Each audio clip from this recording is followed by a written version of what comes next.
freaking right, ladies and gentlemen. What's up? How's it going? Oh my god, that is not the correct match page anymore. But who cares? Who cares? We make adjustments on the fly. We're adaptable human beings. We've grown legs, arms, brains. We've learned how to use mice and look into a monitor, and we've definitely sure figured out how to find a replacement match. I was just like, I was wondering, I was sitting there, Will, I was just like, man, like, how are we going to replace a match on a Saturday at default time when everybody else is playing? I'm like losing my mind. I'm like, oh yeah, like we could just go into a different game. So, welcome everybody into the Collegiate Star League. I am Cheesehead Logic, stepping in for Jay Zillick at the moment. With me, of course, is none other than Mr. William What's Wrong from UCLA. And we have a different match today, man. Can you let us know what's going on right now? Yeah, well, the first match we had was UC Berkeley versus Army, and I wanted to talk about that a little bit, but unfortunately, Army, I think they underwent a blizzard. There's a blizzard right now that cut off their internet or something like that, so Army didn't show. That's a forfeit. So right now we're gonna go ahead and get into game between UC San Diego and UC Santa Barbara, and this is obviously on Cobblestone because that's the map this week, and both these teams are teams that we've scrimmed. UCSD is actually our dedicated scrim partner, so I don't want to give away any information just out of respect for them, but we scrimmed them more than any other team, and we've also scrimmed UCSB a couple times as well. So just looking at this game right now, it's 5-0 towards UCSD, and based on scrim results, this is kind of expected without giving away too much. This is kind of expected, but you never know when the tide can turn. So you guys have like a nice little network right there in the West Coast of teams wanting to play against each other, practice scrim. I guess it is kind of nice because you guys aren't all like kind of in the same division anymore. The shuffle kind of helped you guys split up a little bit, so it makes it a little bit easier, I would imagine, to kind of practice freely without being too concerned about giving away, strats and everything else related to that. But looks like we're about ready to go. There we go. Round 6 underway. As you said, UC San Diego leading 5-0 over UC Santa Barbara. UC Santa Barbara on the T side. Did I get that correct? Yes, UC Santa Barbara is on the T side, and I believe I don't remember their records exactly. I know UCSD, they went 3-4, but unfortunately they faced an extremely stacked group of CSULB, SDSU, both of which were featured in articles. SDSU I think was like ranked #1 in the first power rankings. Obviously, there were complaints about that, but still, the fact that they were on the radar and they were in their groups, and CSULB, obviously, there was an article done about them, and then USC and UCLA, both top 2 in their divisions as well. So, unfortunately, UCSD got stuck with the extremely difficult group, and already they're seeing huge success in their new group, starting 2-0, and if they win this today, they're going to be 3-0. Yeah, no, definitely sorry, my throat's a little off today, but yeah, no, everyone really does matter right now with Week 10. Not a lot of time to work with if you're a team that sort of finished at the middle of the table in the first half of the season, so everyone matters. Meanwhile, on A side, looks like we got some good defense going there. Finally holding off it, but outside of drop-down, Reach having to take care of deep fried eggs, but still, looks like UC Santa Barbara managing to get in on site. Losing the op, and that's going to hurt. This is going to be an easy retake. Yeah, this is going to be a 1v3, and that is not going to pan out for UC Santa Barbara. So you got the good thing is you got the money bonus coming in, so they're going to have plenty of money, especially with this plant. So you could see, yeah, everyone's going to go ahead and buy on the terrace side, but the bad thing is the counter terrace have even more money. Look at their stacks of cash. They all have close to pretty much $10,000, which means they're going to be able to buy out for maybe 3 or 4 rounds, even if they lose all those rounds. Yeah, no, they should be all right. Definitely, lots and lots of econ for them to work with. On eco rounds, again, not many or I guess this isn't much of an eco, but I guess an overall, it's not too bad of a buy. I guess I'll have 2 AKs, P90 and Tech 9, and Crazed over there taking care of business. But yeah, on Cobblestone with low econ, what side, or I guess what side do you prefer to play on if you're on T? I guess what side do you go to? If you're low econ, you just kind of, all you have to do is group, because Cobblestone is a map that favors terrace just because you could rush out and overwhelm the counter terrorists, and that's the drop, the plat, wherever you go. As long as you go as 5, it's very easy to overwhelm the counter terrorists. So you could see that's what the terrorists are doing, but they're not really going together. Snow gets the trade on that, but he gets dinged immediately. So it's a 3v2 situation, and unless the terrorists get instant headshots, it's looking like another UCSD round.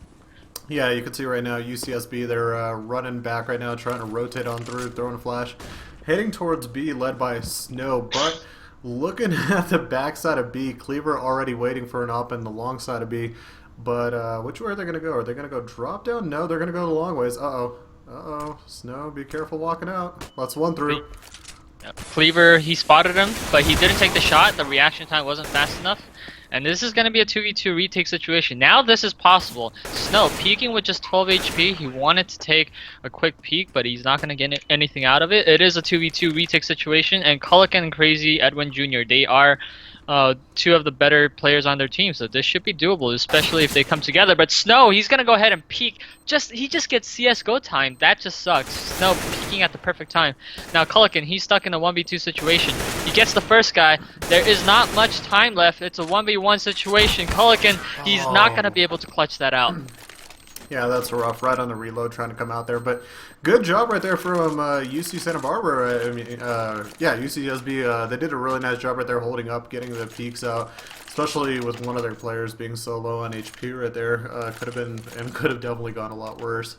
6-1 lead for UC San Diego on Cobblestone. Welcome in everybody to the Collegiate Star League. Again, if you guys are just tuning in, be sure to tweet out at everybody. Twitch TV/C Star League. Also give our channel a follow button. We're kind of starting very abrupt and sudden today as we're catching up and adjusting our situation. Unfortunately, Army did not show up for their match against UC Berkeley, so we fortunately have a lot of other live matches going on that we were able to jump into. And as well today, after this first match is done, we're going to be hopping into Appalachian State versus North Texas. That's going to be coming up at 5 p.m. Pacific, so stick around. But as we see, a little bit of action towards B. I like this atomic kill. I try to like sneak in there with the op right there, trying to get a nice little cutesy little peek. That's a scary place to be in because you don't know where they're watching from. There's so many watch areas that they could be trying to peek you out from. But look at Richa here. He got boosted up into the drop room. So Richa, he's in a ridiculous position. He could basically end the round for UC Santa Barbara. You can see Snow. He just has a nade out. He's going to go ahead and get this first kill. No, he doesn't get that kill.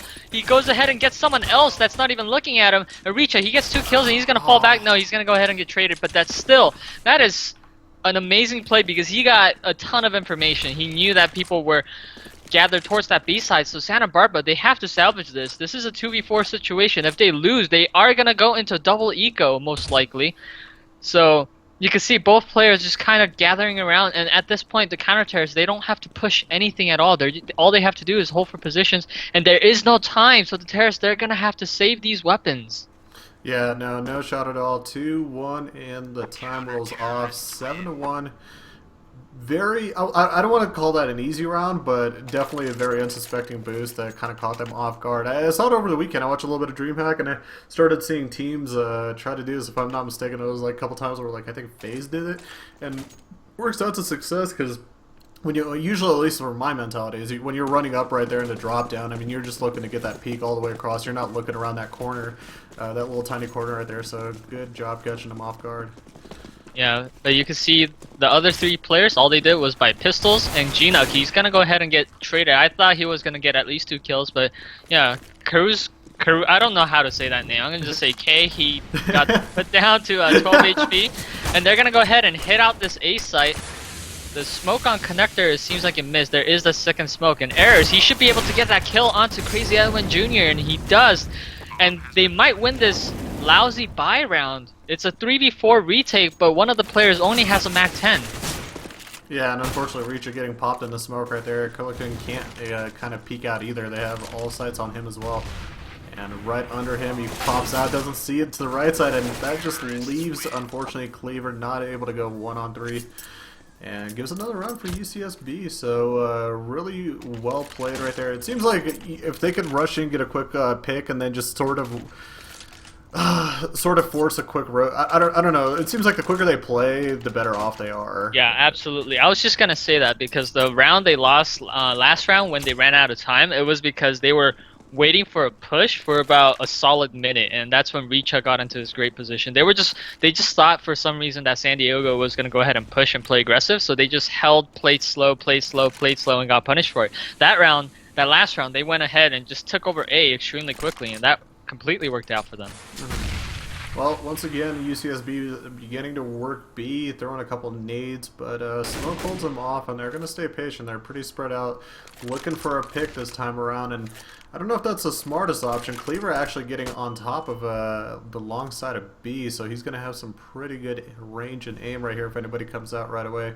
But while this is all shuffling around, UCSB seems a bit indecisive. They keep walking out, coming out, trying to see where they can find it. They really want to try to get a pick, but again, they're playing that slow counter. I don't like it. I don't like yeah, it. it's Really. for a minute. I mean, they've been in their spawn area. I guess you could say the mid area for about a solid minute. Now there's 40 seconds left, and you can see the utilities on the counter turrets. They have all the nades for the counter nades, and you got one player faking out B, and everyone else is gonna go ahead and come hit this A site, but there's only 25 seconds left. You're gonna see a bunch of counter nades start to come out, so this is gonna slow them down even further. There's 20 seconds left. They're not even close to being on site. Kurizami, he goes ahead and gets that kill, but he gets traded immediately. There's 15 seconds. They just took way too long. Yeah. Yeah, and that's gonna be it. There's just only 10 seconds left into the round, and they're gonna have to save these guns again. Get the knife out. Get the knife right out. There. Turn. Yeah. But again, like you said, playing slow, especially on Cobblestone, it's not. I mean, Cobblestone is a map where you honestly play extremely fast on the T side, or at least you bait out the nades and then you go ahead and go. But they were just sitting in their spawn area for a solid minute, not baiting out any utilities then. And so when you saw them hit A, and then you saw the Molotovs come in, you saw the flashes come in, and that was it. Well, majority of their success seems to be on A side. Even though we saw them get that one round on B, I would love to see them at least, yeah, I was going to say, if not go to A, at least get some kind of a quick rush on B. The one concern for B is they have it locked down. They usually stack at 3-2, so it's a little bit easier for them to defend and rotate over to. But yeah, you can see right there, Cleaver, just everybody lining up for him right now. He's, 5-7 right there, cleaning everybody out. Crazy Edwin Jr. too as well, coming over to help out. And not actually as successful as we thought. Look at this, Deep Fried Admiral holding it down. Oh, that nade did like 70 damage to him. I think if the nade wasn't there, the 1v1 was definitely a possibility. But you could see the lack of kind of practice coming out, because even if you do a rush, they didn't put down any smokes, they didn't put down any flashes. I mean, these are just like basic B rush kind of things where you smoke the broken wall so you don't get opt, and then you flash over the top so that any of the counter terrorists will be blinded. So I'm pretty sure you're gonna see that on the UCSD side when they're on the terror side, but there's a definite like lack of practice, lack of dry runs that UCSB doesn't have. And again, yeah, that's definitely a possibility. I mean, especially with the semester getting started, these chaotic first couple weeks are going to be a little bit harder for teams as well to kind of adjust their schedule and find time. But looking at the game itself right now, once again, UCSB looking to hit B side again, but that's overstacked. They originally had 4 for UC San Diego already ready to defend B. Now rotated 1 over back to A. But I just don't like this B side. I would love to see them just what would happen if they take a really nice rush at A. Just clean rush, smokes, flashes, set that up, get in there, and what they could do. Because it's just a weaker site right now, even though, you know, you have good players like Crazy Edwin Jr. and Gnook. How do you pronounce that name? Sitting there. It's definitely an opening for them. I feel like a little bit better than trying to go to B site. And oof. Nice. There's getting 2 frags onto the A site. Can he get more? No, he can't get any more. But you could see, Santa Barbara, Deep Fried Egg Roll. He's gonna go ahead and get a kill here. But he's actually gonna get 2 kills. I thought the round was over because it was 1v3. But okay. Deja vu, man. The last round. Yeah, I'm just like UCSD coming in there like a SWAT team, and then Deep Fried just knocking everybody over. Yeah, I wasn't gonna commentate on that. I was just gonna talk about how UCSB they played slow even when they have pistols, especially when you have Tech Nines. That's when you just group together and just overwhelm a site. You know, play for Hmm. trades. Even if the first guy dies, the second and third guy that's running in with a Tech Nine should be easily tradable. You know, the CT should be really tradable. So as long as they're going in together and quickly at that, they should be able to overwhelm any site. So it looks like they're going to go ahead and prefer this B plat here, and they Gonna have try to smokes misstep again. prepared. Gotta be careful. Oh, I think maybe Karusu Gumni may have heard I'm gonna go back, but once again, 4 stacked over on B side. Crazy Edwin going back over to A side to defend, but they are just about ready. One more nade before they all begin trying to rush on through. 4 on the lower side, 1 on the upper. Reacher waiting, and a good job by Cross of Gumni backing up. I think he realized the gun that he was about to face in there. So, gotta be careful though. Lever holding it down on that B plat area with his 5-7 and Richa. He's going to get taken down by Karizama, but it is a 2v3 and looks like the terrorists are completely lit.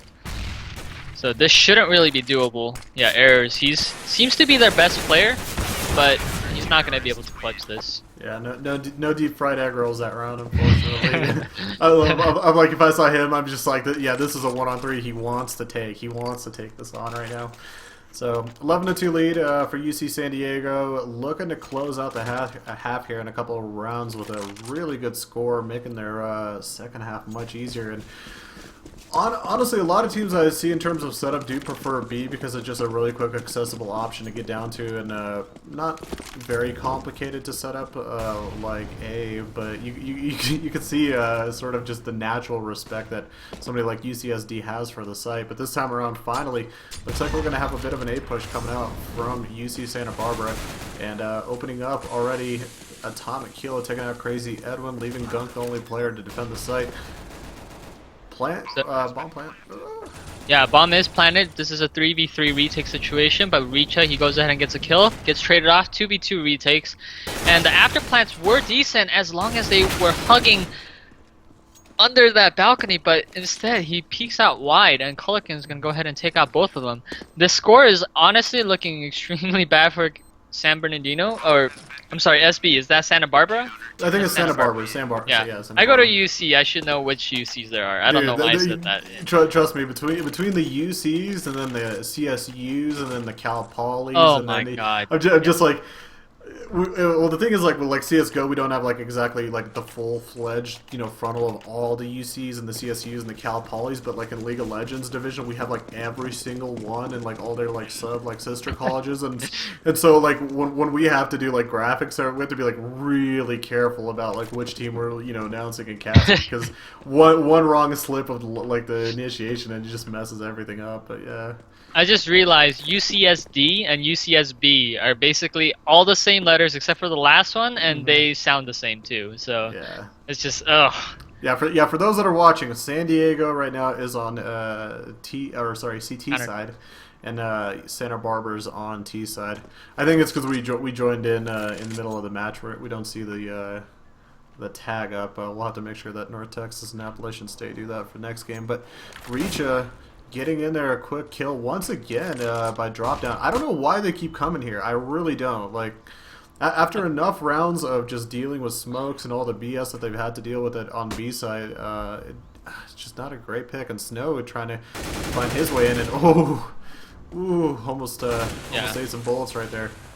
Well, they're playing the drop zone incorrectly, because what they need to do is go ahead and molly it, flash it, and then not play one-on-one. So they're taking one-on-one angels. You can see Snow, he's taken down low already, so he's gonna get taken down. Instead, you just pour 2 to 3 guys there, overwhelm the drop person. Like I've been saying before, you just gotta go as a group and just trade the guy, whoever's playing any position. It doesn't matter. So the drop room, if Reach is playing in that open position, you could go ahead and take him out if you just send the second guy in. So even if the first guy dies, the second guy comes in, and that's heavily favored towards the terror side. But again, UCSB kind of lacking the fundamentals. You could see, I think last quarter or last season they went 2-5 or something like that. So I mean, you could see the lack of practice and all that coming in. Well, I mean, part of it comes down to also as well, kind of like realizing where your strengths are at, and it seems like they haven't found exactly all of them just yet. But here comes UC San Diego over to B side. They're making the quick rush out of it, trying to overwhelm their opponents. We have some by the back. What do you call it? What do you call that? A chicken coop? Yeah, Or, chicken. Right. Yeah, I think that's what everyone calls it. I've heard barn. I've heard just like I've heard everything at this point. So yeah, chicken coop. But 1-on-2 actually. Reacha all by himself, trying to actually hold up the bomb. He 4 can live a HP. little longer. And this is a good scenario right now for UC San Diego. All of a sudden, Actually, Karazamu, he's actually taking the long way around. He doesn't have much time. He can't be walking unless he finds a kit. No, this round is lost by him walking instead of just taking this fight. Oh, He's dude, just gonna hide in she's the smoke. He dying. fails to jump like 4 times. Even if he gets this kill, it's over. He needed to just go ahead and challenge that. if it was a closer, and again, I think this context matters obviously, but if it was a closer game, it wouldn't be that big of a deal if he jumped around, missed it, and kind of let the time run out. But you have to have a little bit of fire in your pants when you're down. Unfortunately, 13-2. So good play though there by Reacha, holding it up. That was just big, getting that kill on site as well, preventing any defuse. So really big MVP round right there from him. Yeah. So you can see UCSD, they're gonna go ahead and just play fast towards this B site. So you can see the flashes coming in. And this should be a free entry as long as they go ahead and get onto the site. Snow goes ahead and gets a kill, but again, it's full guns versus just pistols, so this should be a pretty easy entry. Actually, UCSD missing quite a lot of shots here. No, that's okay, yeah, that's gonna be it. So Atomic Kilo is all by himself, and that's extremely hard to stop. Honestly, if you unless UC Santa Barbara just stack 4 or 5 players B, that's almost impossible to stop, to be honest. Yeah, that's a tough situation to be in. Honestly, I mean, okay, I don't want to give away your own personal strats and whatnot, but Yeah. you're a shot caller. You're trying to have a little bit more of a defensive mentality on CT side. Where would you try to maybe stack more? Would you favor B or would you favor A? Maybe work kind of a little bit more of a floater role. Like how do you approach Cobble? Because Cobble's not really a map that many play on. I mean, we talk about practice. Like, hell, we have barely probably any teams that play on it regularly. I mean, unless it's match week like this. Honestly, it just depends. It's just like the shot caller, whatever he decides to, but you have to do a stack. So you can see the counter terrorists here, they are stacked towards the B side, and I mean that's obviously the right call, but at least calling the stack is also a good sign. But unfortunately, the wall of smokes, beautiful coming in from UCSD. You could see a complete wall of smokes, and they're gonna go ahead and get into the site for free and get this plant down. So the counter terrorists, they have quite the task, and I don't think they can do it. It is a 3v3 situation though, and Karuzami, he's on a fast flank. He is by himself now, and Reach is gonna go ahead and catch him off guard. So that's gonna be a convincing 16-2 victory for San Diego, and based on like the scrims that we've had, this is honestly the kind of scoreline that I expected. Oh, Complete domination. Give me a case. Give me a case. Nah, damn it. No, you're completely correct. So I mean, you see I mean, there's a good scenario again for anybody from Santa Barbara watching it. Again, obviously, thank you for playing, and not to be like overcritical or whatnot, but there are teams that obviously have potentially just generally better players naturally from talent. There's teams that practice more often. There's teams that scrimmage. And it all does have a certain factor on how you perform on the weekends, and you could see at least maybe not on Santa Barbara's end, but more so on San Diego's end that they practiced, prepared really well for this map. So that's going to do it for our first match of the night. That's a 16-2 win for UC San Diego over UC Santa Barbara. We're going to be back in about 10 minutes, guys, with our next match. That's going to be Appalachian State